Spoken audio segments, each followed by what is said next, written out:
ఈరోజు బాలాజీ కాంప్లెక్స్ ఆర్యవైశ్య సేవా సమితి ఆధ్వర్యంలో 10వ కార్తీక వనభోజన కార్యక్రమాన్ని స్థానిక ప్రథమనంది దేవస్థానంలో నిర్వహించుకుంటున్నాం.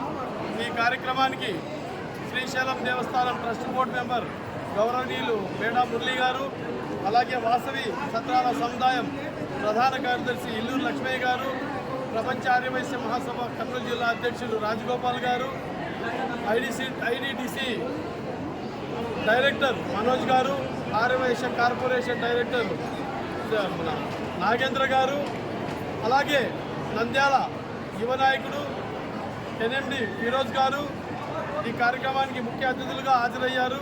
వారందరికీ మేము ధన్యవాదాలు తెలియజేస్తున్నాం. ఆర్యవైశ్యులు నంద్యాలలో చాలా ఎక్కువ మెంబర్స్ ఉన్నాము.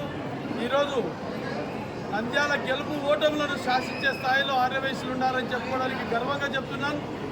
ఈ గతంలో లాగా కాదు, ఆర్యవైశ్యులు ఇప్పుడు చాలా సంఘటితంగా ఉన్నాం.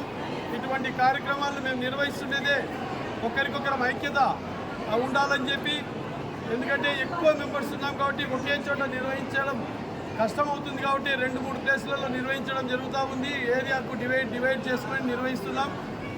కాబట్టి ఈ కార్యక్రమానికి విచ్చేసిన ప్రతి ఒక్కరికి కూడా ధన్యవాదాలు తెలియజేస్తూ, భవిష్యత్తులో ఆర్యవైశ్యులం అందరం ఏకంగా ఒకతాటి మీద ఉంటామని చెప్పి, ఏ ఆర్యవైశ్యుడికి ఏ ఆపద వచ్చినా ఎన్ఎండి ఫరూక్ గారి ఆధ్వర్యంలో మేము వారికి అండగా ఉంటామని చెప్పి కూడా తెలియజేస్తున్నాం. జై హింద్, జై వాసవి మాత.